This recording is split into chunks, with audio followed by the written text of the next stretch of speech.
ये मेरे खुद के नोट्स हैं, जब मैंने इंटरव्यू की तैयारी की थी उसी दौरान इससे संबंधित काफ़ी क्वेश्चंस भी मुझे पुट अप किए गए थे और मुझे काफ़ी सफलता भी मिली थी।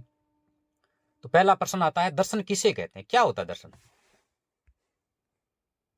पढ़ लेते हैं दर्शन के बारे में भी। दर्शन का मतलब क्या होता है? जैसे नाम से पता होता है, हिंदी और संस्कृत के जो विद्यार्थी हैं वो बता सकते हैं दर्शन का मतलब देखने से होता है। सी, देखना। लेकिन किस प्रकार से देखना? देखने का तरीका होना चाहिए। किस प्रकार से देखना? युक्तिपूर्वक। युक्तिपूर्वक का मतलब क्या हुआ? जो निर्धारित तरीका है उस तरीके का पालन करते हुए युक्तिपूर्वक देखना, वो क्या कहलाता है? युक्तिपूर्वक देखना। लेकिन युक्तिपूर्वक किस चीज को देखना? तत्व ज्ञान को। दो चीजें हैं। दर्शन क्या चीज है? दर्शन में दो चीजें याद रखनी है, एक तो युक्तिपूर्वक, दूसरा तत्व ज्ञान। युक्तिपूर्वक और तत्व ज्ञान दो चीजें हैं, जिसमें एक आया है युक्तिपूर्वक, दूसरा आया है तत्व ज्ञान। यानी युक्तिपूर्वक, युक्ति का मतलब एक मेथड होती है, एक प्रक्रिया होती है। दूसरा तत्व ज्ञान, एक लक्ष्य है। दो चीजें यहां कह रहा हूं मैं। एक तो हो गया लक्ष्य, ठीक है। दो नंबर क्या हो गया? लक्ष्य को प्राप्त करने के लिए जो मार्ग होता है। जिस प्रकार लक्ष्य आपने बना लिया है, अभी 2024 में अपने टीचर का एग्जाम जो भी होगा उसमें सिलेक्ट होना, ये अपना टारगेट है। लेकिन किससे उस लक्ष्य को प्राप्त करेंगे? इसके लिए मार्ग क्या होता है? कोचिंग भी हो सकती है, किसी भी कोचिंग सेंटर के जो नोट्स हो सकते हैं, किसी का मार्गदर्शन हो सकता है। तो इन दोनों चीज़ों का जब कॉम्बिनेशन हो जाता है, लक्ष्य का और मार्ग का, और उस मार्ग का अनुसरण कर लेते हैं, वही दर्शन है। दर्शन कोई बाहर से नहीं है। समझ में आया दर्शन क्या चीज़ होती है? दर्शन का मतलब क्या होता है?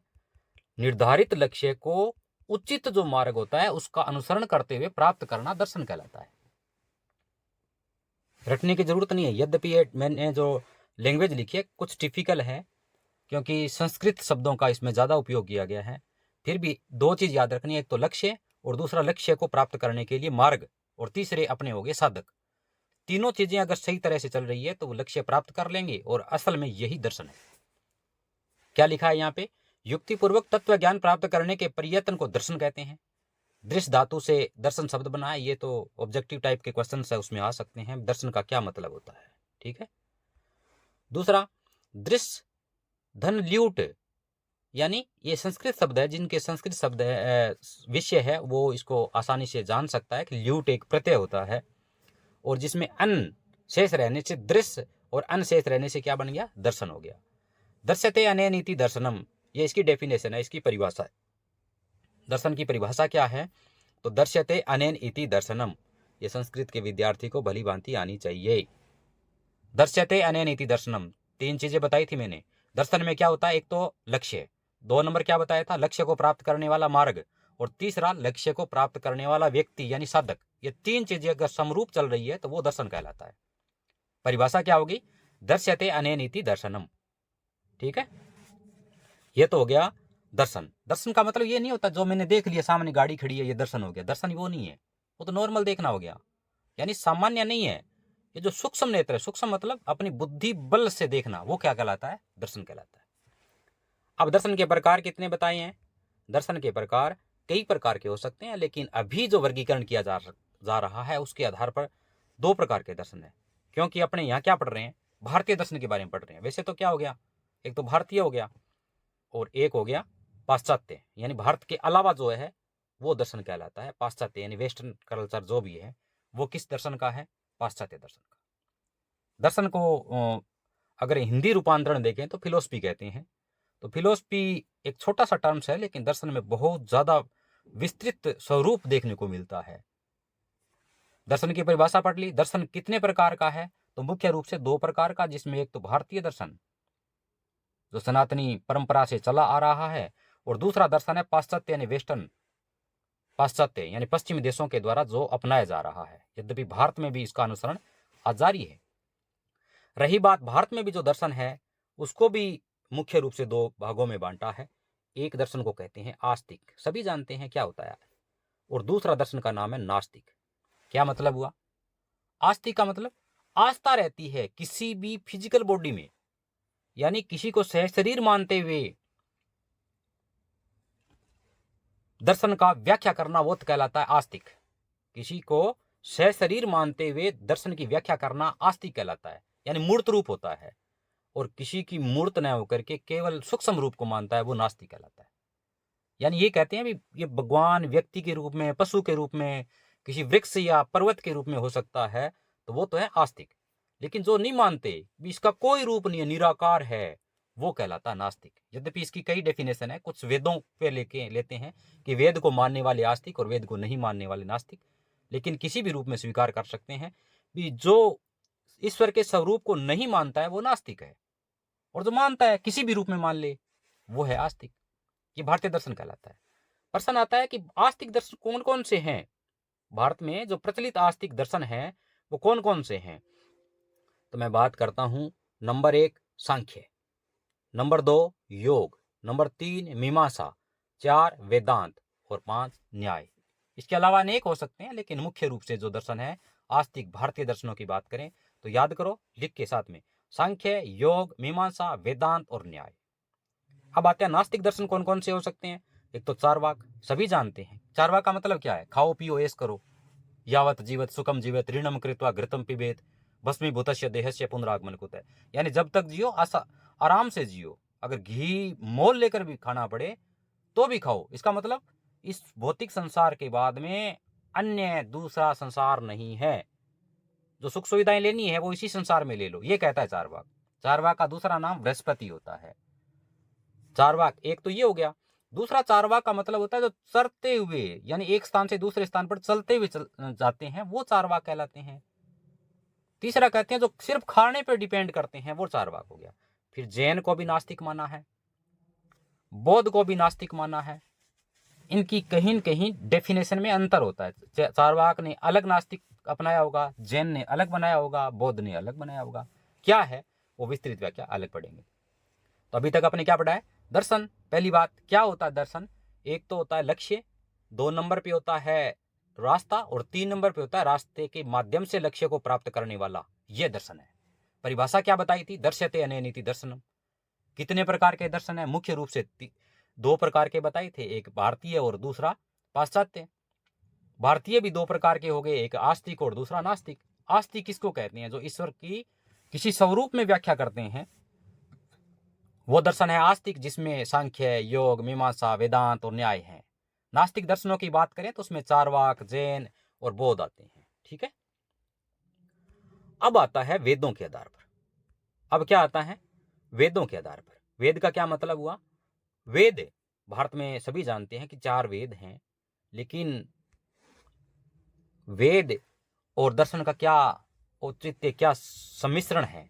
अपुरुषे, देखो अपुरुषे, क्या वेद को क्या कहा जाता है, अपुरुषे कहा जाता है। कहा जाता है कि वेदों की रचना किसी व्यक्ति ने नहीं की, ये परम सत्ता के द्वारा की गई 4 वेद हैं। यद्यपि इसका भी इतिहास है, लेकिन कहा जाता है कि वेद अपुरुषे हैं, ये ईश्वर ने ही रचना इसकी की है, तो अपने मान लेते हैं। तो वेद है कितने, इस पे डीप पे न जाकर के कह लेते हैं कि वेद भारतीय प्राचीन इतिहास को संग्रहित करने वाले धार्मिक ग्रंथ है। इनकी संख्या कितनी है, 4 है।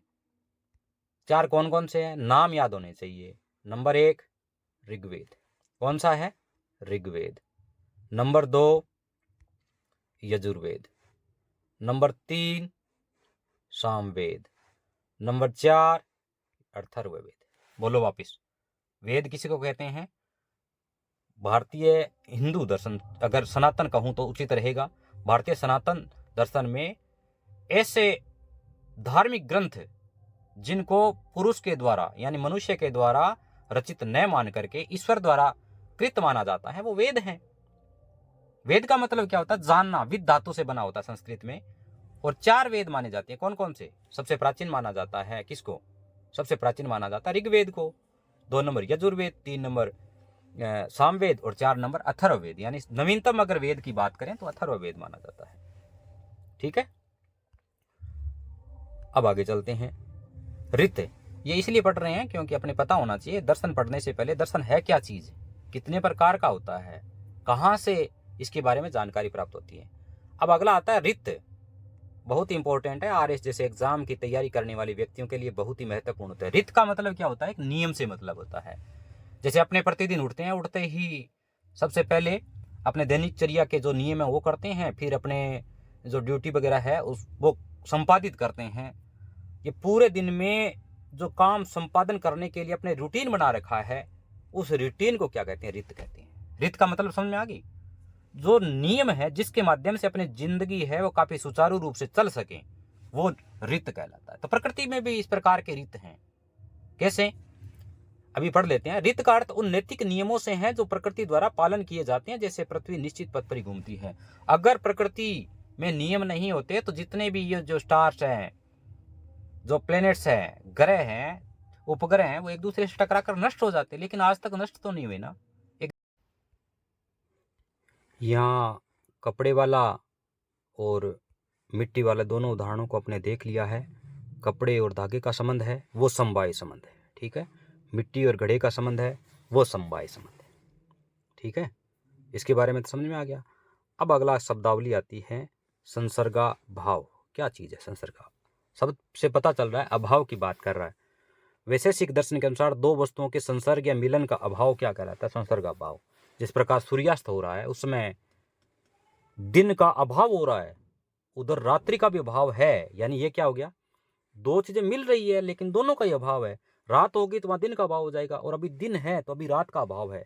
दो चीजों के मिलन स्थल को के कारण ये क्या कहलाता है? संसर्गा भाव। मिलन का अभाव है। ये कौन कहता है? वैशेषिक दर्शन कहता है, ठीक है। वैशेषिक दर्शन की शब्दावली है संसर्गा भाव। दो चीजों के मिलने से एक का अभाव होना संसर्गा भाव। दुख का मूल कारण अज्ञान है।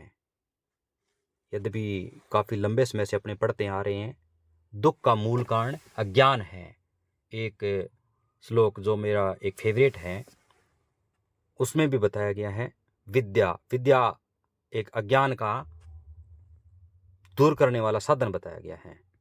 अगर कोई व्यक्ति सुखी रहना चाहता है, यानी दुख का उल्टा सुख हो गया और अज्ञान का मतलब ज्ञान, इन दोनों को विपरीत कर दें तो उसी के आधार पर एक श्लोक बना हुआ है, वह विद्या ददाति विन्यम विन्यात याति पात्रताम पात्रता धनम आपनोति धनात् धर्म ततः सुखम। यानी एक लंबी श्रृंखला है इन सभी के मूल में। यानी सुखी रहना चाहता है तो उसके मूल में बुद्धि या ज्ञान की आवश्यकता होती है। अगर अज्ञान हो गया तो वो सुखी न होकर के दुखी हो जाएगा। ये कौन कह रहा है? कणाद कह रहे हैं। कणाद एक ऐसा ऋषि जिसमें परमाणु की खोज की है। भारत में यानी पूरी दुनिया में सबसे पहले परमाणु की खोज करने का श्रेय दिया जाता है कणाद को। यद्यपि रिकॉर्डली वेस्टर्न जो इतिहास पढ़ाया जाता है, भारत में भी उसी का बोलबाला है और उसी के आधार पर कणाद का नाम तक नहीं जानते। परमाणु की खोज किसने की थी? रदरफोर्ड का नाम लिया जाता है। कणाद के बारे में जानकारी नगण्य है। परमाणु के जब पाश्चात्य लोग खोज कर रहे थे, उससे हजारों साल पहले कणाद ने खोज कर ली थी। कितना उत्कृष्ट ज्ञान था उन लोगों का, लेकिन अफसोस उनके इतिहास को संजोकर रखने के बावजूद आज भी अध्ययन सामग्री का विषय नहीं बनाया गया। परम तत्व अगला है। परम तत्व क्या होता है? सांख्य दर्शन के परम तत्व दो हैं, एक तो प्रकृति। सांख्य दर्शन के दो हैं, एक तो प्रकृति और दूसरा पुरुष। परम तत्व मतलब इन्हीं के माध्यम से ही आगे संसार चलता है। एक तो प्रकृति हो गया और दूसरा पुरुष हो गया। पुरुष का मतलब उस ईश्वर को मान ले। इन दोनों ने मिलकर ही संसार की रचना की है।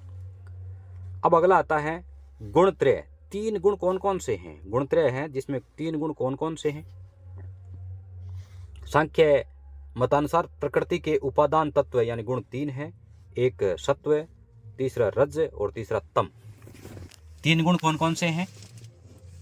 पहली बात, गुणत्रय की बात कहाँ हुई है? सांख्य दर्शन में। कौन कौन से गुण है? सतो, रज और तमो। सभी जानते हैं। सत का मतलब क्या होता है? सात्विकता, जिसमें अच्छे विचार हों, वो है सत्व गुण। रज जिसमें उग्रता हो, जिसमें क्रोध ज्यादा आता हो, अग्नि से संबंधित जो गुण है वो रज। तम का मतलब आलस्य का प्रतीक, जो आलस में आतुर रहता है, धीरे करता है काम, वो कहलाता है तम, और उसकी प्रकृति उसी के आधार पर मानी जाती है। अगला आता है सृष्टि का निर्माण।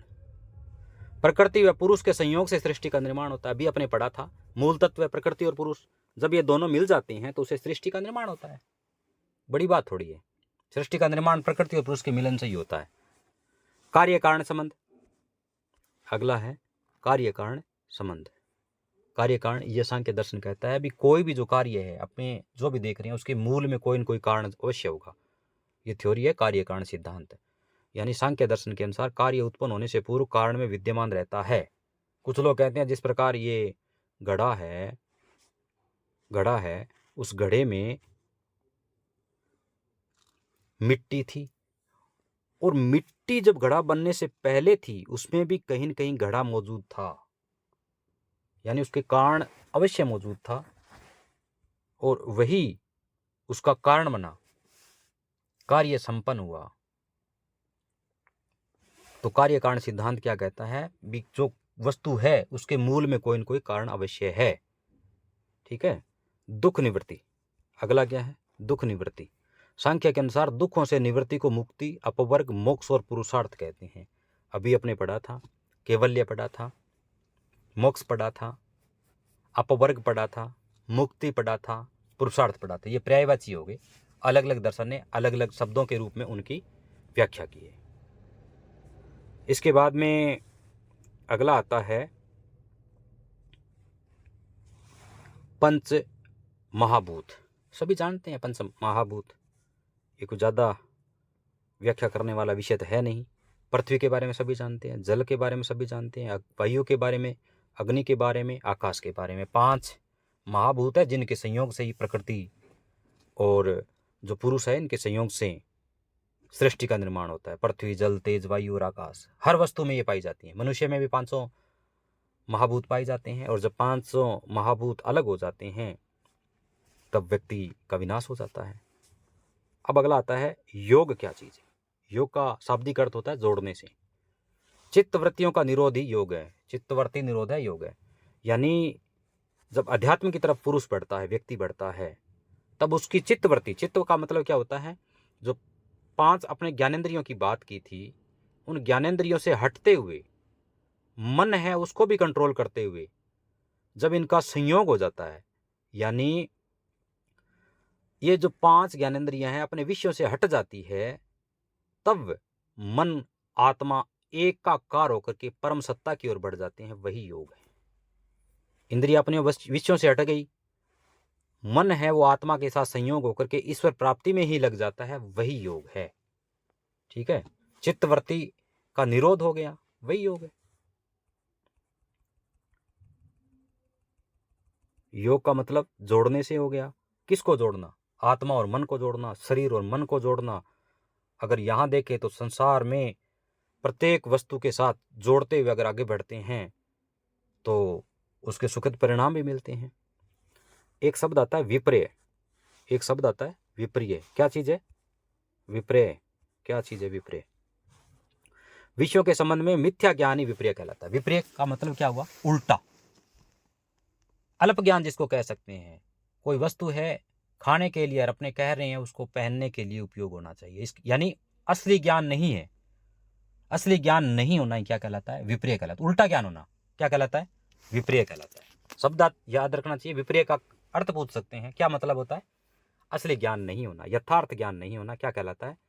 विपर्य कहलाता है। यज्ञ का उद्देश्य, यज्ञ क्या होता है? मीमांसा के अनुसार यज्ञ का प्रधान उद्देश्य आत्मशुद्धि है। यज्ञ किए जा रहे हैं ना, एक तो भौतिक यज्ञ किए जाते हैं। कौन से भौतिक यज्ञ? जिसमें आहुति देकर के जो समदा वगैरह डाली जाती हैं, वो यज्ञ हो गया। क्या मतलब हुआ उसका? आत्मशुद्धि उससे तो नहीं हो सकती ना। यज्ञ का मतलब अपने शरीर में बुराइयों को दूर करते हुए, सत्य को समाहित करते हुए तपस्या करना, एक तरह से बुराई मुझ में एंटर न करें और अच्छाइयां मुझ में समाहित होती रही। सबसे बड़ा यज्ञ यही है। और इसी यज्ञ का उद्देश्य क्या है? आत्मशुद्धि। इसी के माध्यम से आत्मा शुद्ध हो सकती है। जगत, अब आता है जगत। मीमांसा के अनुसार जगत सत्य है। देखो, उपनिषद कहता है अलग अलग डेफिनेशन के आधार पर भी जगत असत्य है, लेकिन मीमांसा दर्शन कहता है ये जो संसार है ना वो सत्य है। अगर असत्य हुआ तो फिर इसको अपने महसूस क्यों कर रहे हैं? ये अपने अलग आधार पर बता रहे हैं। हर दर्शन ये कहता है कुछ तो कहते हैं ये संसार मिथ्या है, झूठा है, पाखंड है, तो दिख रहा है वो है नहीं। लेकिन यहाँ इसके विपरीत मीमांसा कहता है कि जगत है, अगर नहीं होता अपने देख नहीं सकते, इंद्रियों के माध्यम से महसूस नहीं कर सकते। फिर है जीवात्मा और ब्रह्म। जीवात्मा और ब्रह्म, वेदांत के अनुसार जीवात्मा और ब्रह्म अभिन्न है। अभिन्न का मतलब क्या हुआ? एक ही है। ये जो अभिन्न का मतलब क्या हुआ? एक ही। जीवात्मा और ब्रह्म ये अलग नहीं है, यानी आत्मा और परमात्मा अलग दिखाई जरूर देते हैं लेकिन है नहीं। ये कौन कहता है? ये भी याद रख लेना, ये कहता है वेदांत। जगत व वेदांत, जगत व वेदांत। वेदांत के अनुसार जगत मिथ्या है, वस्तुतः यह माया का भ्रम है। आगे ना बात। मीमांसा तो कह रहा है जगत सत्य है, और वेदांत क्या कहता है? ये मिथ्या है। ये याद रख लेना। प्रश्न आ सकता है कौन सा दर्शन कहता है कि जगत मिथ्या है? जगत मानते संसार है, संसार झूठा है, और कौन सा कहता है कि संसार सत्य है? तो कौन सा कहता है सत्य है? मीमांसा। वेदांत क्या कहते हैं? झूठा है, ये केवल माया का भ्रम है। ठीक है। अब आता है उपास्य। उपास्य का क्या मतलब होता है? रामानुज ईश्वर के सगुण स्वरूप को उपास्य मानते हैं। ईश्वर मतलब जो ईश्वर के किसी रूप में मान लेना, वो उपास्य कहते हैं। उपास्य मतलब जिसकी उपासना की जा सके। कौन कहता है? ये रामानुज कहते हैं। अगली शब्दावली है उचित, ऐचित। उचित नहीं, ऐचित। वेदांत में प्रकृति तत्व ऐचित है, यानी प्रकृति है ना, तत्व माने गए हैं। उन तत्वों में प्रकृति एक तत्व है और वो ऐचित माना गया है, जिससे सभी भौतिक विषय उत्पन्न होते हैं। ऐचित का मतलब भौतिक शरीर जिसमें प्राण नहीं है, और उसी से प्राण नहीं है, उसी से सारे तत्व उत्पन्न हो जाते हैं। अपने पंच भौतिक तत्वों की बात की, वो प्रकृति से माना जाता है। अगला आता है मुक्ति। अगला आता है मुक्ति। वेदांत में अविद्या का त्याग कर ब्रह्म स्वरूप को हो जाना मुक्ति कहलाता है। यह अलगाव अपने पढ़ चुके हैं। मुक्ति का मतलब मोक्ष से है, मोक्ष का मतलब किसी चीज का छोड़ने से है, और समाप्ति ही मुक्ति कहलाती है। तो वो अलग अलग डेफिनेशन है। वेदांत ने अलग बताया है, चारवाक ने अलग बताया है। चारवाक ने तो माना ही नहीं मुक्ति को। अन्य जो दर्शन है उन्होंने अलग अलग मुक्ति की डेफिनेशन बताई है। अगला है तितिक्षा। शीत उष्ण आदि सहन करने के अभ्यास का नाम तितिक्षा। मतलब किसी भी प्रकार का, सर्दी है तो कोई सर्दी महसूस नहीं होगी, बहुत ज़्यादा गर्मी है तो भी गर्मी महसूस नहीं होगी, इस प्रकार का अगर प्रैक्टिस कर ली है तो वो शब्द कहलाता तितिक्षा। किसी भी प्रकार के भौतिक जो पीड़ा है उसको आसानी से सहन करने की क्षमता उत्पन्न कर लेना क्या कहलाता है? तितिक्षा। ठीक है। अब आता है उपरति। अगला आता है उपरति। क्या चीज है? उपरति। वेदांत के अनुसार विपेक्षकारी कार्यों से विरत होना ही उपरति है। विपेक्षकारी मतलब जो उल्टे काम है उनसे दूर हो जाना है, क्या कहलाता है? उपरति। उल्टे काम से दूरी बना लेना उपरति कहलाता है। रामानुज का जगत विषयक सिद्धांत। रामानुज जगत के बारे में क्या कहते हैं? सृष्टि वास्तविक है और यह जगत उतना ही सत्य है जितना कि ब्रह्म। मतलब इन्होंने अलग ही डेफिनेशन दे दी। किसने दे दी अलग डेफिनेशन? वो दे रहे हैं रामानुज। रामानुज कहते हैं कि सृष्टि तो वास्तविक है, लेकिन ये संसार है ना, वो उतना ही सत्य है जितना कि ब्रह्म। अगर ब्रह्म को मानते हो सत्य है तो संसार भी सत्य है। ये कौन कह गया? ये रामानुज कह गए। अब भारतीय दर्शन और उनके प्रतिपादक के बारे में अपने चर्चा कर लेते हैं।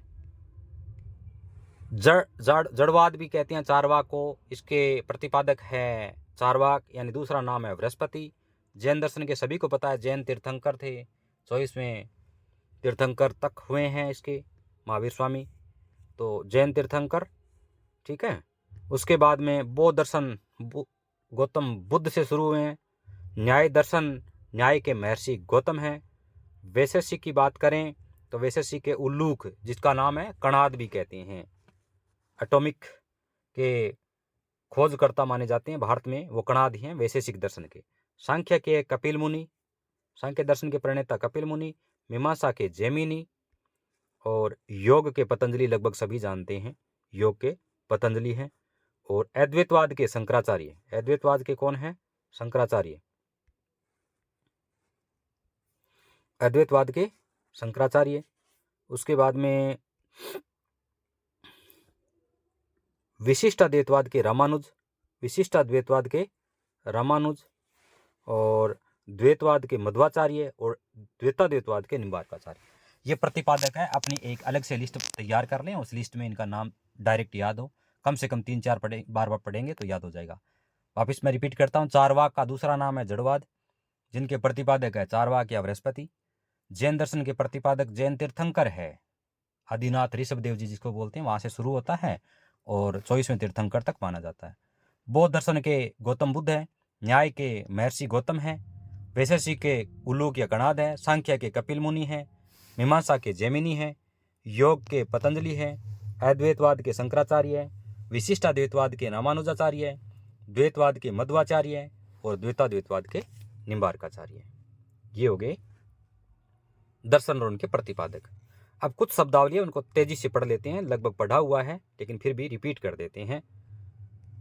क्या चीज है? वेद त्रयी क्या होती है? कौन कौन से वेद है? यानी प्रथम जो 3 वेद है उनको वेद त्रयी कहती है, ऋग्वेद, यजुर्वेद और सामवेद। यानी अथर्ववेद को छोड़ दिया तो पहले जो 3 वेद है उनको मिला करके क्या बना? वेद त्रयी। कौन कौन से? ऋक, यजु और साम। ठीक है।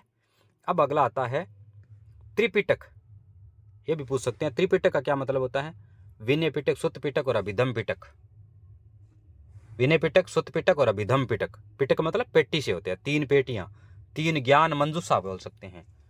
प्रस्थान त्रयी क्या चीज है? प्रस्थान त्रयी ये प्रश्न आया था RAS 2018 जो एग्जाम मैंने दिया था, उस एग्जाम का प्रथम प्रश्न, प्रथम पेपर का। प्रस्थान त्रयी का क्या मतलब होता है? जिसमें 3 चीजें हैं, भागवत गीता, उपनिषद और ब्रह्मसूत्र, इन तीनों को मिलाकर के प्रस्थान त्रयी। हो सकता है आने वाले एग्जाम में आपके लिए यह प्रश्न मिले। प्रस्थान त्रयी कौन कौन से हैं? भागवत गीता, उपनिषद और ब्रह्मसूत्र, ये प्रस्थान त्रयी है। अगला है मोक्ष मार्ग, ज्ञान मार्ग, कर्म मार्ग और भक्ति मार्ग। ये पढ़ चुके हैं, भागवत गीता के हैं। सत्कार्यवाद सांख्य दर्शन का है। सत्कार्यवाद किसका है? सांख्य दर्शन का है। अनात्मवाद बौद्ध दर्शन का है। अनात्मवाद मतलब आत्मा को नहीं मानते। शून्यवाद नागार्जुन का भी है और बौद्धों का भी है। प्रतिबिंबवाद वेदांत दर्शन है। अब अगला आता है त्रिरत्न। त्रिरत्न कौन मानता है? जैन दर्शन मानता है। कौन कौन से त्रिरत्न है? सम्यक दर्शन, सम्यक ज्ञान और सम्यक चरित्र, ये सभी जानते हैं। त्रिरत्न पहली बात कौन कौन से हैं? सम्यक दर्शन, सम्यक मतलब कहते हैं मध्यम, न ज्यादा और न कम। सम्यक दर्शन, सम्यक ज्ञान और सम्यक चरित्र यानी आचरण, कैरेक्टर, ये जैन दर्शन में माने जाते हैं। अब अगला आता है सप्तभंगी न्याय। बहुत ही इंपॉर्टेंट चीज है सप्तभंगी न्याय। 7 प्रकार के विचार है, शायद सप्तभंगी न्याय क्या कहते हैं?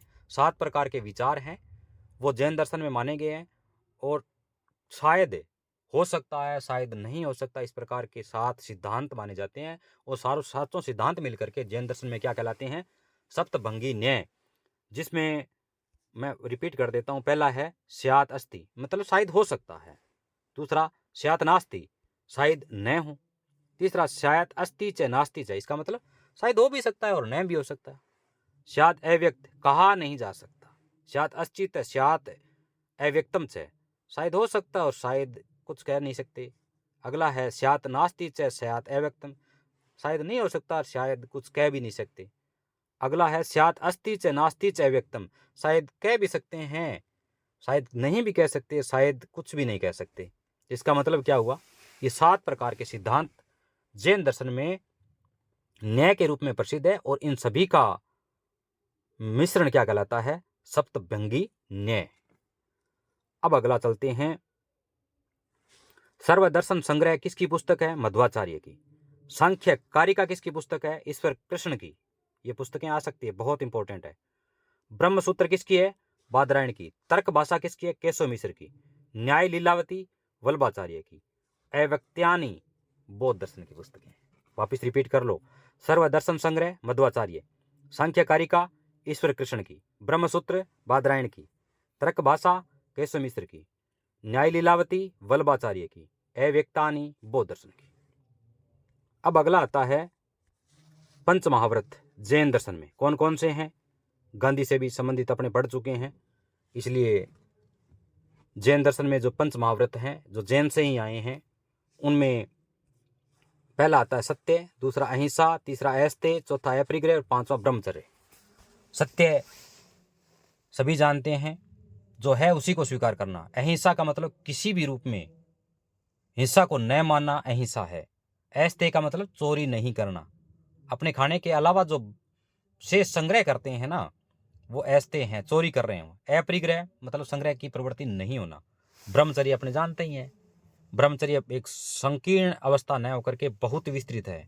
अगर कुछ भी एक व्यक्ति स्मरणम कीर्तनम केली प्रेक्षणम गुप्त भाषणम संकल्प अध्यवसायश्च क्रिया निवर्ति रेत च, ये सिद्धांत अगर पालन करते हुए कार्य करता है तब वह ब्रह्मचारी कहलाता है। सोचना, स्मरणम कीर्तनम, फिर किलोल करना, प्रेक्षणम फिर देखना, गुप्त भाषणम यानी छुप छुप की बातें करना, ये सारी चीजें अगर दूर हो गई तब ब्रह्मचर्य का पालन होता है। एक श्लोक जो मैंने आयुर्वेद में दिन काल के दौरान पढ़ा था, स्मरणम कीर्तनम केली प्रेक्षणम गुप्त भाषणम संकल्प अध्यवसायश्च क्रिया निवर्ति रीत से, ये सारी चीज़ों अगर इतर होगी, दूर होगी, तब व्यक्ति ब्रह्मचारी कहलाता है। तो आप सोच सकते हैं अपनी क्या अवस्था होगी। अभी अपने दर्शन पढ़े थे, दर्शनों के बारे में जो भी डेफिनेशन थी वो पढ़ ली थी। अब धीरे धीरे जैसे ही टाइम मिलेगा अपने प्रत्येक दर्शन के बारे में मुख्य मुख्य बिंदुओं को पढ़ेंगे। यद्यपि कंप्लीट रूप से तो नहीं है, लेकिन ऊपरी तौर पर इसका ज्ञान अपने प्राप्त करने में समर्थ हो सकते हैं। तो अपने चारवाक के बारे में थोड़ा पढ़ ही लेते हैं। आगे आने वाले वीडियो में इनको अन्य दर्शनों को पढ़ेंगे। चारवाक अपने लगभग पढ़ चुके हैं। एकमात्र प्रमाण माना जाता है, प्रत्यक्ष जो है उसी को मानेंगे। जड़वाद है, चारवाक के अनुसार संसार 4 जड़ तत्वों से बना होता है। इसमें किसको माना गया है? आकाश को नहीं माना, सीधी बात है। चारवाक ने किसको नहीं माना? आकाश को, वायु को मान लिया, जल को मान लिया, अग्नि को मान लिया और पृथ्वी को मान लिया। यावत जीवत सुखम जीवेत ऋणम कृत्वा घृतम पिबेत भस्मीभूतस्य देहस्य पुनरागमन कुतः, ये पढ़ चुके हैं अपने। पिबम खादम च वरलोचने आदि। ठीक है। जैन दर्शन का स्यादवाद, साधारण मनुष्य एक समय में वस्तु के एक ही धर्म को जान सकता है, वस्तुओं का यह आंशिक ज्ञान न्याय कहलाता है। अभी स्यादवाद के बारे में बात कर रहे थे ना, वो है कि एक समय में एक ही वस्तु को जान सकता है। आंशिक जो ज्ञान होता है ना, आंशिक छोटा कम ज्ञान, वो न्याय कहलाता है। जैन दर्शन कहते हैं प्रत्येक न्याय के आरंभ में स्याद शब्द का प्रयोग आवश्यक होता है। स्याद शब्द इस बात को इंगित करता है कि इसके साथ प्रयुक्त वाक्य की सत्यता प्रसंग विशेष पर निर्भर है। जैनों का यह मत स्यादवाद कहलाता है। अणु जैन क्या कहलाता है? पुद्गल के सूक्ष्म भाग को जिसका विभाजन न किया जा सके अणु कहते हैं, यानी सबसे छोटा तत्व है अणु कहलाता है। यानी आजकल जो परमाणु है उसी को जैन में अणु कहा जाता है। संघात या स्कंद क्या? 2 या अधिक वस्तुओं अणुओं के बनने से बनने वाला पदार्थ स्कंद कहलाता है। यानी पहले परमाणु हो गया, परमाणु मिलकर के क्या बनाते हैं? अणु बनाते हैं। ये संघात शब्द आ गया है। पुद्गल के 4 गुण कौन कौन से होते हैं? स्पर्श, रस, गंध और वर्ण। पुद्गल जो शरीर है ना, आकाश तत्व को छोड़ दिया इसमें। स्पर्श, रस, गंध और वर्ण। स्पर्श किसका होता है? त्वचा का। रस किसका होता है? जीभ का। गंध किसका होता है? नाक का। और वर्ण किसका होता है? आंखों का। यानी ये इंद्रियों के आधार पर बताया गया है। बुद्ध के अनुसार दुख समुदाय कारण 12 निदान। अब बुद्ध ने क्या क्या बताए हैं? बुद्ध ने बताया है कि जो दुख है ना, 4 आर्य सत्य बताए थे, उनको दूर करने के 12 तरीके हैं। दुख को दूर करने के 12 तरीके हैं। तो 12 तरीके बुद्ध ने कौन कौन से बताए हैं? याद कर लेना। मैं ज़्यादा टाइम तो लूँगा नहीं इसमें, क्योंकि दुख का कारण जाति है। ये जाति नहीं जो आप बता रहे हैं। दुख का कारण क्या है? जाति है। और जाति का कारण भव है। भव का कारण क्या है? उपादान है। ये याद क्रम से याद कर लेना चाहिए। लगभग नहीं आता, लेकिन फिर भी अगर आगे पढ़ना है तो मेरे हिसाब से याद कर लें तो उचित रहेगा। यानी दुख का कारण बुद्ध ने बताया जाति। 4 आर्य सत्य में से सबसे पहला कारण दुख का समुदाय है ना। दुख को कैसे दूर करेंगे? तो सब पहले दुख का कारण जानना है। दुख का कारण जाति, जाति का कारण भव, भव का कारण उपादान, उपादान का कारण तृष्णा, और तृष्णा का कारण क्या होता है? वेदना, वेदना का कारण स्पर्श, स्पर्श का षडायतन, षडायतन अपने पढ़ा था ना। षडायतन का नाम रूप, नाम रूप का विज्ञान, विज्ञान का संस्कार, और अंत में इसका कारण बताया गया है अविद्या को। किसको बताया गया है? अविद्या को, जो अपने सबसे पहले पढ़ चुके हैं। यानी आज अपने जो दुखी हैं, उस दुख के पीछे सबसे बड़ा योगदान किसका है? अज्ञानता का। ये कौन कहता है? बुद्ध कहता है। इसलिए उस अज्ञानता को हटा करके अगर दुख दूर करना है तो विद्या में परिवर्तित कर दो। ज्ञान दुख निवारण का सबसे उचित मार्ग बताया है। 12 माध्यम बताए हैं, उसके मूल में अविद्या हटा दिया, यानी विद्या रिप्लेस कर दी किसकी जगह, अविद्या की जगह, तो दुख दूर हो जाएगा। अब आता है अष्टांगिक मार्ग। बौद्ध दर्शन में 8 मार्ग कौन कौन से बताए गए हैं। अष्टांगिक मार्ग ये पूछ सकते हैं। पहला सम्यक दृष्टि, समाधिष्ठि। सम्यक मतलब देखने का तो तरीका होता है। सम्यक संकल्प, सम्यक वाक, सम्यक कर्मांत, सम्यक आजीव, सम्यक व्यायाम, सम्यक स्मृति और सम्यक समाधि। यानी हर चीज की सीमित मात्रा, सीमित समय का मतलब न अति और न कर्म, इन सभी को मिला करके अष्टांगिक मार्ग है जो जीवन में निर्वाण तक ले जाता है, मोक्ष तक ले जाता है।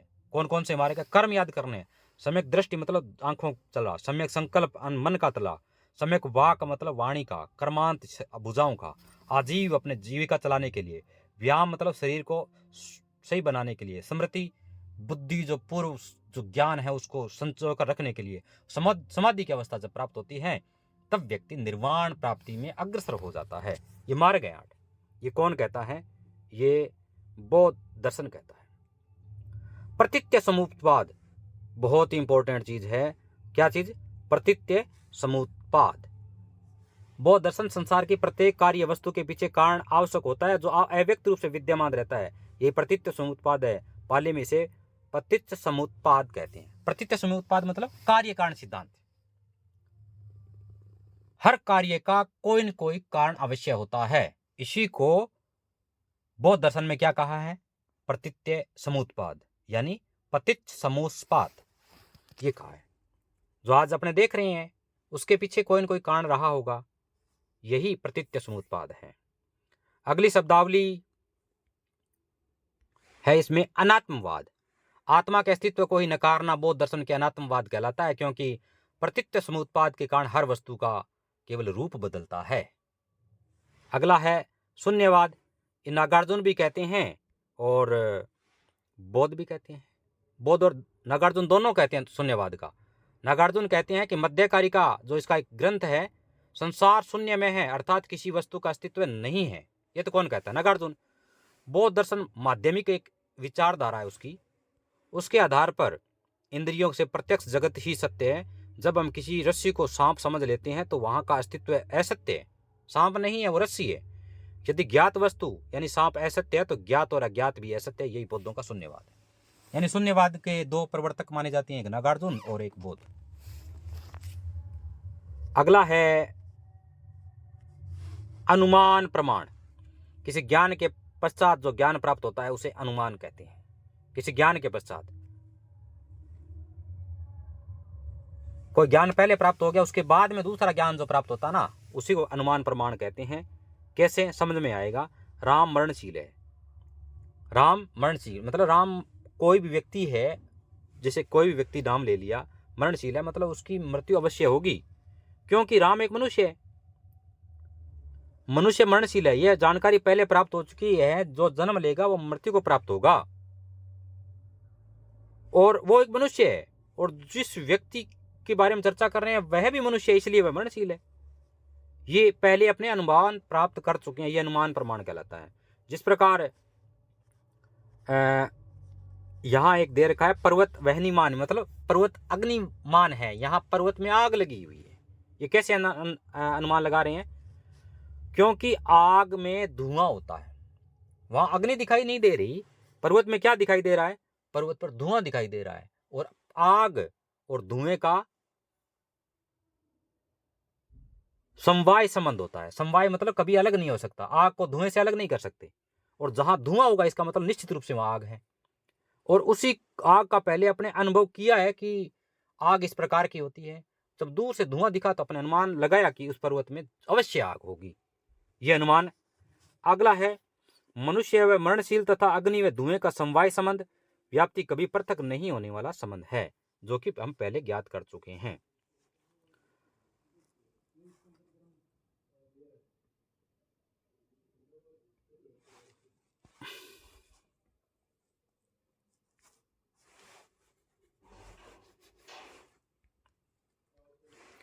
अगला आता है हेतुआभास।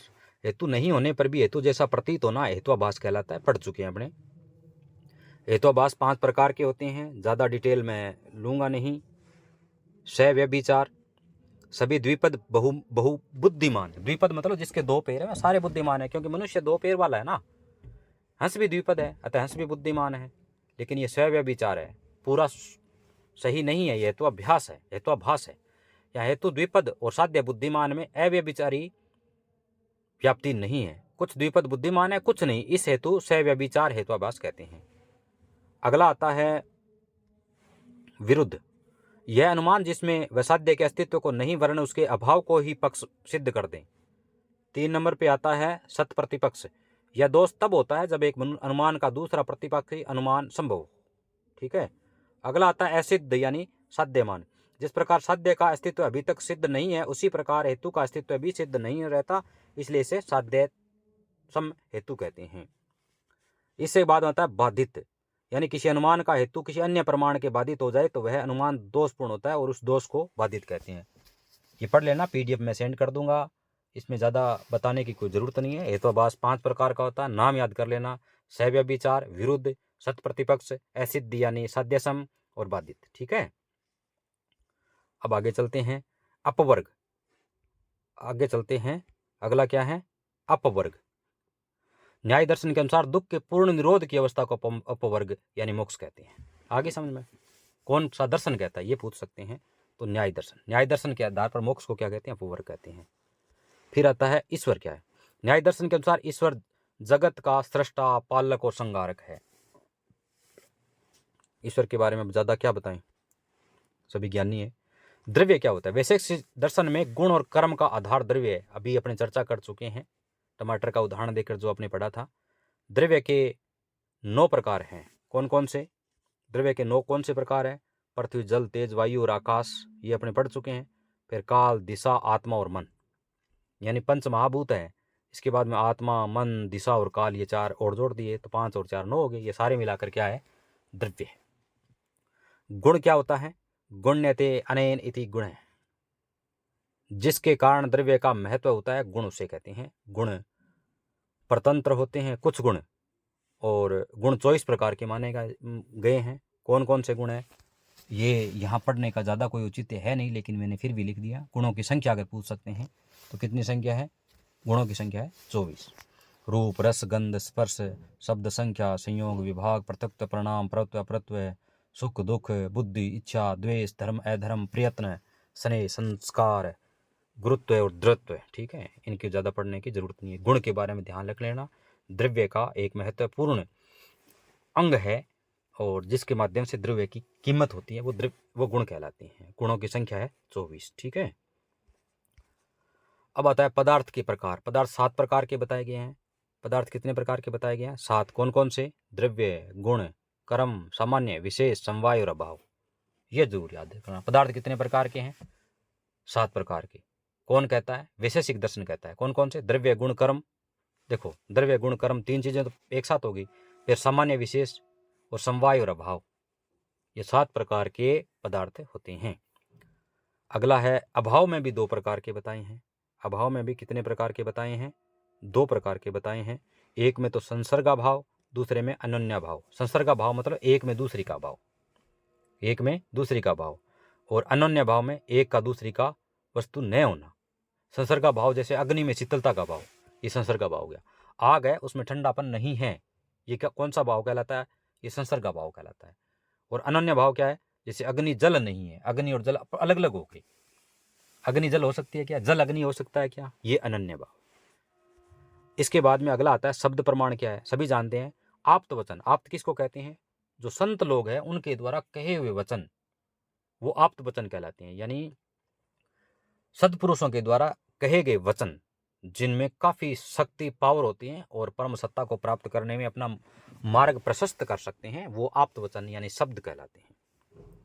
आप्त पुरुषों द्वारा कहे गए शब्दों को शब्द प्रमाण माना जाता है, ये सांख्य दर्शन कहता है। पंच महाभूत और पंच तन्मात्राएं अपने पढ़ चुके हैं। पृथ्वी, जल, तेज, वायु और आकाश कहाँ से उत्पन्न होता है देख लेते हैं। आकाश का तन्मात्रा क्या है? शब्द होता है। वायु की स्पर्श होता है। तेज यानी अग्नि जिसको कहते हैं, उससे देख सकते हैं। और जल का रस होता है। पृथ्वी गंध के रूप में। ये अगर चिकित्सा क्षेत्र में अगर जाते हैं या संस्कृत के क्षेत्र में जाते हैं तो ये शब्द बहुत काम आते हैं, इसलिए ज़्यादा इन पर गौर करने की ज़रूरत नहीं है। आकाश तत्व का इंद्रिय मानी जाती है कान, वायु तत्व की त्वचा, तेज यानी अग्नि की आंख मानी जाती है, जल का जिह्वा मानी जाती है, पृथ्वी की नाक मानी जाती है। योग क्या? चित्तवृत्तियों के निरोध को योग कहते हैं। 3 मार्ग का ज्ञान योग, भक्ति योग और कर्म योग। अष्टांग योग कौन कौन से? बहुत ही इंपॉर्टेंट है अष्टांग योग। अष्टांग शब्द से पता चला 8 चीजें हैं जिनसे मिलकर के योग बना है। तो 8 चीजें कौन कौन सी है? पहली बात यम, 2 नंबर नियम, 3 नंबर आसन, 3 नंबर क्या है? आसन, 4 नंबर प्राणायाम, 5 नंबर प्रत्याहार, 6 नंबर धारणा, 7 नंबर ध्यान और 8 नंबर समाधि। कर्म याद कर लो, नियम याद कर लो। अष्टांग योग में कौन कौन सी चीजें हैं? यम, नियम, आसन, प्राणायाम, प्रत्याहार, धारणा, ध्यान, समाधि। यम, नियम, आसन, प्राणायाम, प्रत्याहार का कहते हैं रोकना, धारणा, ध्यान और समाधि। ये चीजें होगी अष्टांग योग की। ठीक है। अब रहेगी अष्ट सिद्धियां।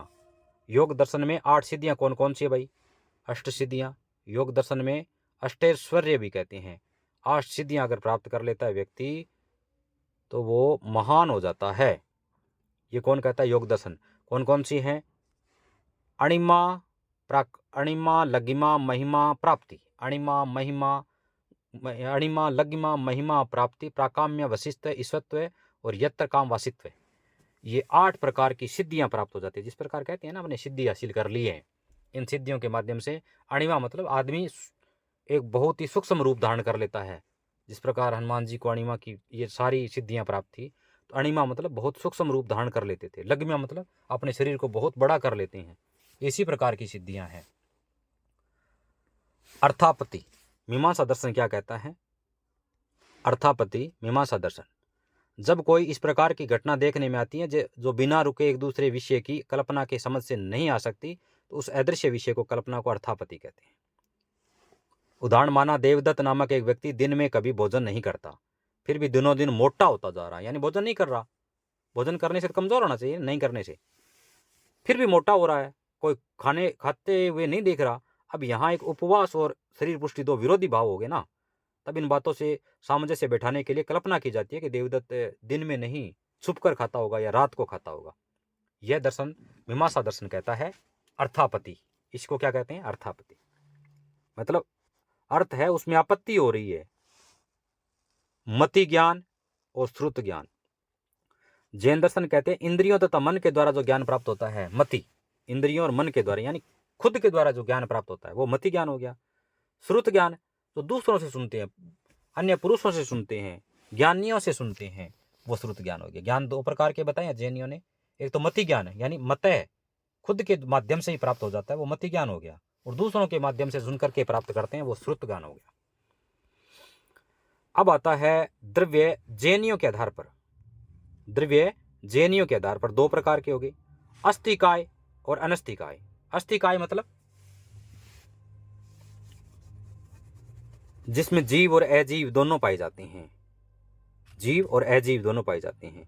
जिसमें जीव भी 2 प्रकार के, मुक्त जीव और बद्ध जीव। मुक्त जीव जो मोक्ष प्राप्त कर लिया है वो मुक्त जीव हो गए, और बद्ध जीव जो अभी भी सांसारिक जाल में फंसे हुए हैं वो कहलाते हैं बद्ध जीव। ये बहुत ही अच्छा डायग्राम है। अस्थिकाय एक तो अस्थिकाय हो गया और एक अनस्थिकाय। किसकी बात कर रहे हैं? ये द्रव्य के 2 प्रकार के हो गए जैनियों के आधार पर। फिर आता है इसमें अस्थिकाय में भी जीव और अजीव हो गए, और जो जीव है वो भी 2 प्रकार के, एक मोक्ष प्राप्त हो गए,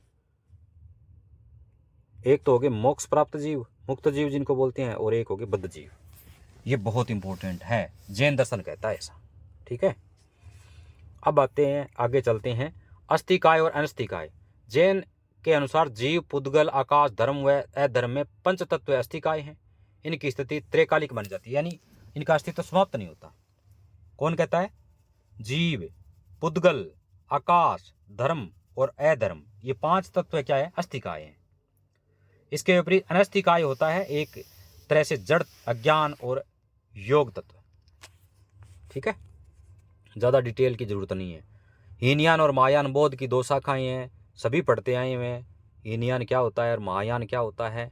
हीनयान मतलब बोध की जो शुरुआती अवस्था होती है, जिस समय गौतम बुद्ध खुद मौजूद थे, उसके जो विचारधारा मानने वाले लोग थे वो हीनयान वाले।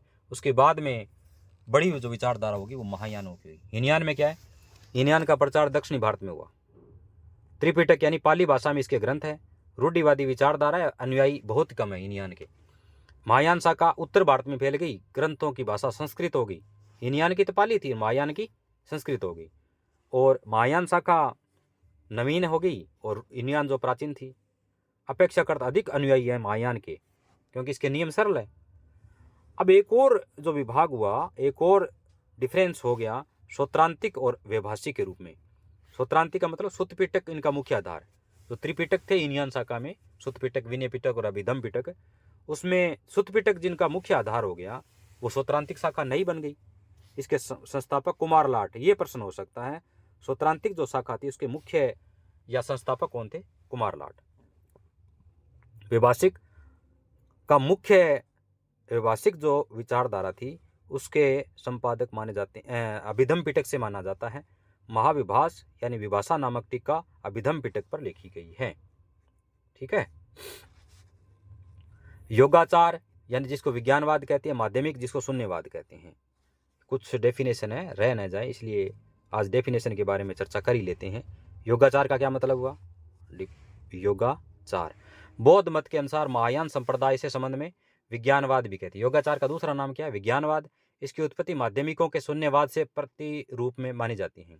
यानी शून्यवादी जो व्यक्ति थे, शून्यवादी व्यक्ति थे, उनके विरोध में एक तरह से योगाचार की उत्पत्ति हुई। इनका मानना है कि चित्त व बुद्धि के द्वारा हम संसार के शून्यत्व को प्रमाणित करते हैं। अतः संसार में एकमात्र चित्त ही सत्य है, एकमात्र विज्ञान को ही सत्य मानने से इस मत को विज्ञानवाद कहते हैं। विज्ञानवाद किसकी शाखा होगी? बौद्ध की। ठीक है। बौद्धों का एक मत था महायान। महायान की एक शाखा है विज्ञानवाद, और विज्ञानवाद का ही दूसरा नाम है योगाचार, यानी योग के माध्यम से सिद्ध किया जा सकता है। यानी वो विज्ञान के माध्यम से हो गया, वही योगाचार है। अब माध्यमिक क्या होगी? यह भी बौद्ध मत की महायान शाखा से संबंध है। यानी योगाचार और माध्यमिका दोनों ही महायान शाखा के हैं। जो विज्ञान के माध्यम से सिद्ध करता वो योगाचार हो गया, और जो माध्यमिक है महायान शाखा का संबंध है। माध्यमिक मत के अनुयायी व तपस्वियों का जीवन व्यतीत करते थे, न ही सर्व था संसारियों का।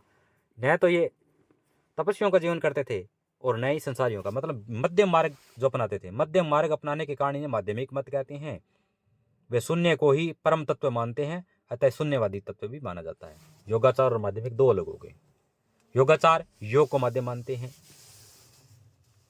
और माध्यमिक शून्य को, ठीक है, यानी मध्य मार्ग को मानते हैं। अब अगला शब्द आता है प्रमा और भ्रम। प्रमा अपने पढ़ चुके हैं, सत्य ज्ञान को कहते हैं प्रमा, और भ्रम कहते हैं जब सत्य दर्शन ज्ञान नहीं होता है तब उसमें असंदिग्धता होती है, जिसमें संदिग्धता होती है वो कहलाता है भ्रम। असंदिग्धता हो तो प्रमा हो गई और संदिग्धता होगी भ्रम। किसी वस्तु का असंदिग्ध और यथार्थ अनुभव प्रमा कहलाता है। परमा से परे का ज्ञान, अपरमा से चार भेद होते हैं। कौन कौन से भेद होंगे? स्मृति, संशय, भ्रम और तर्क। भ्रम का अर्थ होता है धोखा। जैसे फूल के लाल रंग का भ्रमवश अन्य रंग का दिखना। जैसे लाल रंग का है लेकिन दिखाई दे रहा है हरे रंग का, वो भ्रम है। जैसे सूर्य चलता है, यह भ्रम है, बल्कि सत्य तो यह है कि पृथ्वी चलती है। ठीक है। अनुमान और व्याप्ति, हेतु और साध्य के मध्य जो संबंध होता है उसी के द्वारा अनुमान होता है, और संबंध को व्याप्ति कहते हैं। हेतु और साध्य के मध्य जो संबंध होता है उसी के द्वारा अनुमान होता है, और संबंध में व्याप्ति कहते हैं। व्यक्त और अव्यक्त क्या होता है? तत्व 25 तत्व माने जाते हैं सांख्य दर्शन में। आत्मा, प्रकृति और 23 अन्य तत्व। आत्मा, प्रकृति को अव्यक्त माना जाता है। बुद्धि, अहंकार, मन, पंच ज्ञानेन्द्रियां, पंच कर्मेंद्रियां, पंच तन्मात्रा और पंच महाभूत सभी जानते हैं। ज्ञानेन्द्रिय सभी जानते हैं क्या? कर्मेंद्रिय जानते हैं। पंच तन्मात्रा है मतलब शब्द, स्पर्श, रूप, रसगंध। महाभूत जानते हैं, पृथ्वी, जल, तेज, वायु, आकाश। यह जगत व्यक्त है। व्यक्त मतलब तो दिख रहा है। अव्यक्त प्रकृति जगत का कारण है। परिणामवाद, जब कोई वस्तु अपने स्वरूप को छोड़कर के अन्य स्वरूप में परिवर्तित हो जाती है तो उसे परिणाम कहते हैं। चेंज होगी, यही सांख्य दर्शन है। उदाहरण जैसे दूध का दही में बदल गया, यह क्या है? परिणाम तो है। विवर्त क्या कहता है? वेदांत की अवधारणा जिसमें वस्तु अपने वास्तविक स्वरूप को छोड़कर के मिथभाषी होती है उसे विवर्तवाद कहते हैं। टेढ़ी मेढ़ी रस्सी से सर्प को प्रतीत होना विवर्तवाद है। समाधि अष्टांग योग में अंतिम अंग समाधि है। समाधि संप्रज्ञात समाधि और असंप्रज्ञात समाधि दो प्रकार की है। वस्तु का वास्तविक स्वरूप दिखलाई देना संप्रज्ञात समाधि और चित्त की समस्त वृत्तियों का लोप हो जाना असंप्रज्ञात समाधि कहलाता है। तो आज अपने यहीं तक पढ़ते हैं। आप सभी का यहाँ तक सहयोग बना रहा, इसके लिए आप सभी का धन्यवाद। Thank you. ये मेरे खुद के नोट्स हैं। जब मैंने इंटरव्यू की तैयारी की थी उसी दौरान इससे संबंधित काफ़ी क्वेश्चंस भी मुझे पुट अप किए गए थे और मुझे काफ़ी सफलता भी मिली थी।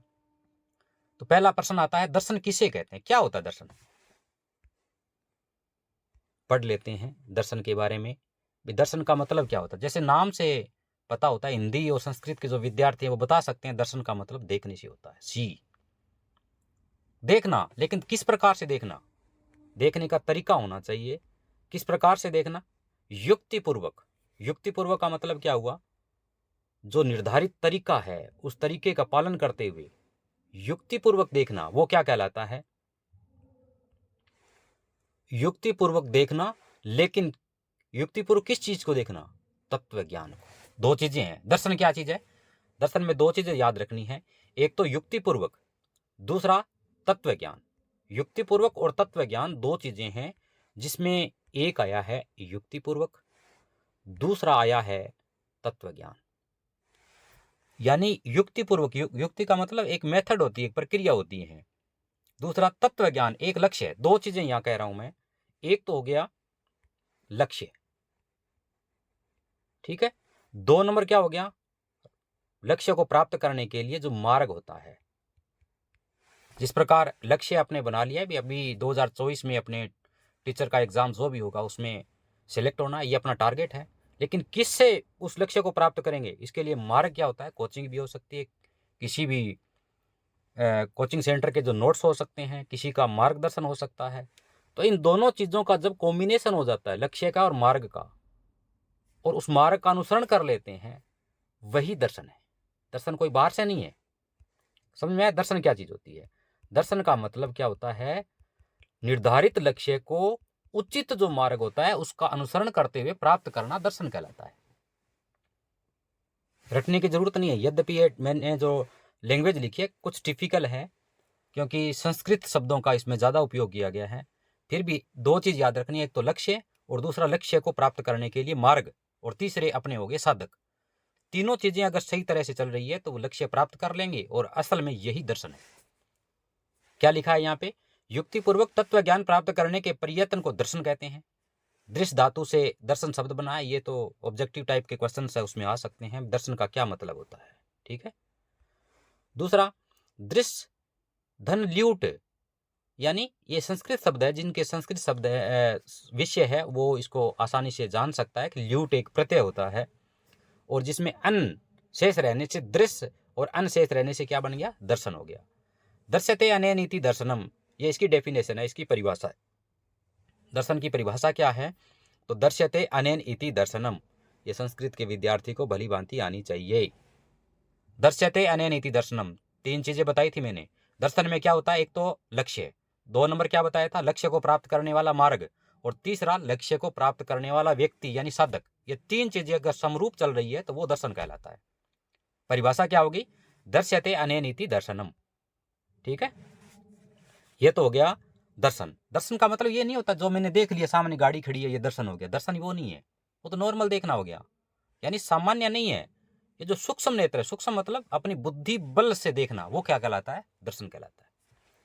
अब दर्शन के प्रकार कितने बताए हैं? दर्शन के प्रकार कई प्रकार के हो सकते हैं, लेकिन अभी जो वर्गीकरण किया जा रहा है उसके आधार पर दो प्रकार के दर्शन है। क्योंकि अपने यहाँ क्या पढ़ रहे हैं? भारतीय दर्शन के बारे में पढ़ रहे हैं। वैसे तो क्या हो गया? एक तो भारतीय हो गया और एक हो गया पाश्चात्य, यानी भारत के अलावा जो है वो दर्शन कहलाता है। पाश्चात्य यानी वेस्टर्न कल्चर जो भी है वो किस दर्शन का है? पाश्चात्य दर्शन का। दर्शन को अगर हिंदी रूपांतरण देखें तो फिलोसफी कहते हैं।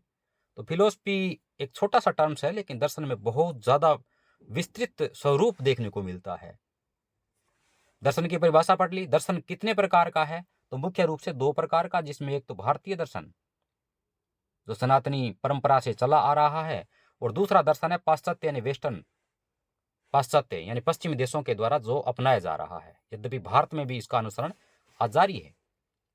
रही बात भारत में भी जो दर्शन है उसको भी मुख्य रूप से दो भागों में बांटा है। एक दर्शन को कहते हैं आस्तिक, सभी जानते हैं क्या होता है, और दूसरा दर्शन का नाम है नास्तिक। क्या मतलब हुआ?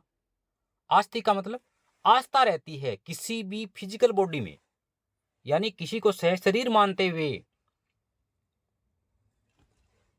दर्शन का व्याख्या करना, वो कहलाता है आस्तिक। किसी को सहशरीर मानते हुए दर्शन की व्याख्या करना आस्तिक कहलाता है, यानी मूर्त रूप होता है। और किसी की मूर्त न होकर के केवल सूक्ष्म रूप को मानता है, वो नास्तिक कहलाता है। यानी ये कहते हैं भी ये भगवान व्यक्ति के रूप में, पशु के रूप में, किसी वृक्ष या पर्वत के रूप में हो सकता है, तो वो तो है आस्तिक। लेकिन जो नहीं मानते भी इसका कोई रूप नहीं है, निराकार है, वो कहलाता है नास्तिक। यद्यपि इसकी कई डेफिनेशन है, कुछ वेदों पे लेते हैं कि वेद को मानने वाले आस्तिक और वेद को नहीं मानने वाले नास्तिक। लेकिन किसी भी रूप में स्वीकार कर सकते हैं भी जो ईश्वर के स्वरूप को नहीं मानता है वो नास्तिक है, और जो मानता है किसी भी रूप में मान ले वो है आस्तिक। ये भारतीय दर्शन कहलाता है। प्रश्न आता है कि आस्तिक दर्शन कौन कौन से हैं?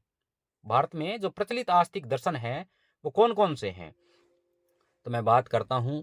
नंबर 1 सांख्य, नंबर 2 योग, नंबर 3 मीमांसा, 4 वेदांत और 5 न्याय। इसके अलावा अनेक हो सकते हैं, लेकिन मुख्य रूप से जो दर्शन है आस्तिक भारतीय दर्शनों की बात करें तो याद करो लिख के साथ में, सांख्य, योग, मीमांसा, वेदांत और न्याय। अब आते हैं नास्तिक दर्शन कौन कौन से हो सकते हैं। एक तो चारवाक, सभी जानते हैं। चारवाक का मतलब क्या है? खाओ पियो ऐश करो, यावत जीवत सुखम जीवत ऋणम कृत्वा घृतम पिबेत भस्मीभूतस्य देहस्य पुनरागमन कुतः। यानी जब तक जियो आराम से जियो, अगर घी मोल लेकर भी खाना पड़े तो भी खाओ। इसका मतलब इस भौतिक संसार के बाद में अन्य दूसरा संसार नहीं है, जो सुख सुविधाएं लेनी है वो इसी संसार में ले लो, ये कहता है चारवाक। चारवाक का दूसरा नाम बृहस्पति होता है। चारवाक एक तो ये हो गया। दूसरा चारवाक का मतलब होता है जो चलते हुए, यानी एक स्थान से दूसरे स्थान पर चलते हुए जाते हैं, वो चारवाक कहलाते हैं। तीसरा कहते हैं जो सिर्फ खाने पर डिपेंड करते हैं, वो चारवाक हो गया। फिर जैन को भी नास्तिक माना है, बौद्ध को भी नास्तिक माना है। इनकी कहीं न कहीं डेफिनेशन में अंतर होता है। चारवाक ने अलग नास्तिक अपनाया होगा, जैन ने अलग बनाया होगा, बौद्ध ने अलग बनाया होगा। क्या है वो विस्तृत व्याख्या अलग पढ़ेंगे। तो अभी तक आपने क्या पढ़ा है? दर्शन। पहली बात क्या होता है दर्शन? एक तो होता है लक्ष्य, 2 नंबर पे होता है रास्ता, और 3 नंबर पे होता है रास्ते के माध्यम से लक्ष्य को प्राप्त करने वाला, ये दर्शन है। परिभाषा क्या बताई थी? दर्श्यते अनेनिति दर्शनम। कितने प्रकार के दर्शन है? मुख्य रूप से 2 प्रकार के बताए थे, एक भारतीय और दूसरा पाश्चात्य। भारतीय भी 2 प्रकार के हो गए, एक आस्तिक और दूसरा नास्तिक। आस्तिक किसको कहते हैं? जो ईश्वर की किसी स्वरूप में व्याख्या करते हैं, वो दर्शन है आस्तिक, जिसमें सांख्य, योग, मीमांसा, वेदांत और न्याय हैं। नास्तिक दर्शनों की बात करें तो उसमें चारवाक, जैन और बौद्ध आते हैं। ठीक है, अब आता है वेदों के आधार पर। अब क्या आता है? वेदों के आधार पर। वेद का क्या मतलब हुआ? वेद भारत में सभी जानते हैं कि 4 वेद हैं, लेकिन वेद और दर्शन का क्या औचित्य, क्या सम्मिश्रण है? अपुरुषे, देखो अपुरुषे, क्या वेद को क्या कहा जाता है? अपुरुषे कहा जाता है। कहा जाता है कि वेदों की रचना किसी व्यक्ति ने नहीं की, ये परम सत्ता के द्वारा की गई 4 वेद हैं। यद्यपि इसका भी इतिहास है, लेकिन कहा जाता है कि वेद अपुरुषे हैं, ये ईश्वर ने ही रचना इसकी की है, तो अपने मान लेते हैं। तो वेद है कितने, इस पे डीप पे न जाकर के कह लेते हैं कि वेद भारतीय प्राचीन इतिहास को संग्रहित करने वाले धार्मिक ग्रंथ है। इनकी संख्या कितनी है? 4 है। 4 कौन कौन से हैं? नाम याद होने चाहिए। नंबर 1 ऋग्वेद। कौन सा है? Rigveda. Number 2 Yajurveda. Number 3 Samaveda. Number 4 Atharvaveda. बोलो वापिस, वेद किसी को कहते हैं? भारतीय हिंदू दर्शन, अगर सनातन कहूं तो उचित रहेगा, भारतीय सनातन दर्शन में ऐसे धार्मिक ग्रंथ जिनको पुरुष के द्वारा यानी मनुष्य के द्वारा रचित न मान करके ईश्वर द्वारा कृत माना जाता है, वो वेद हैं। वेद का मतलब क्या होता है? जानना। विद धातु से बना होता है संस्कृत में। और 4 वेद माने जाते हैं। कौन कौन से? सबसे प्राचीन माना जाता है किसको? सबसे प्राचीन माना जाता है ऋग्वेद को। 2 नंबर यजुर्वेद, 3 नंबर सामवेद और 4 नंबर अथर्ववेद, यानी नवीनतम अगर वेद की बात करें तो अथर्ववेद माना जाता है। ठीक है, अब आगे चलते हैं। रित, ये इसलिए पढ़ रहे हैं क्योंकि अपने पता होना चाहिए दर्शन पढ़ने से पहले दर्शन है क्या चीज़, कितने प्रकार का होता है, कहाँ से इसके बारे में जानकारी प्राप्त होती है। अब अगला आता है रित, बहुत ही इंपॉर्टेंट है, आरएस जैसे एग्जाम की तैयारी करने वाले व्यक्तियों के लिए बहुत ही महत्वपूर्ण होता है। रित का मतलब क्या होता है, एक नियम से मतलब होता है। जैसे अपने प्रतिदिन उठते हैं, उठते ही सबसे पहले अपने दैनिकचर्या के जो नियम है वो करते हैं, फिर अपने जो ड्यूटी वगैरह है उस वो संपादित करते हैं। ये पूरे दिन में जो काम संपादन करने के लिए अपने रूटीन बना रखा है, उस रूटीन को क्या कहते हैं, रित कहते हैं। रित का मतलब समझ में आ गई, जो नियम है जिसके माध्यम से अपनी जिंदगी है वो काफी सुचारू रूप से चल सके, वो रित कहलाता है। तो प्रकृति में भी इस प्रकार के रित हैं। कैसे, अभी पढ़ लेते हैं। रित का अर्थ उन नैतिक नियमों से है जो प्रकृति द्वारा पालन किए जाते हैं, जैसे पृथ्वी निश्चित पथ पर ही घूमती है। अगर प्रकृति में नियम नहीं होते तो जितने भी ये जो स्टार्स हैं, जो प्लैनेट्स हैं, ग्रह हैं, उपग्रह हैं, वो एक दूसरे से टकरा कर नष्ट हो जाते, लेकिन आज तक नष्ट तो नहीं हुए ना।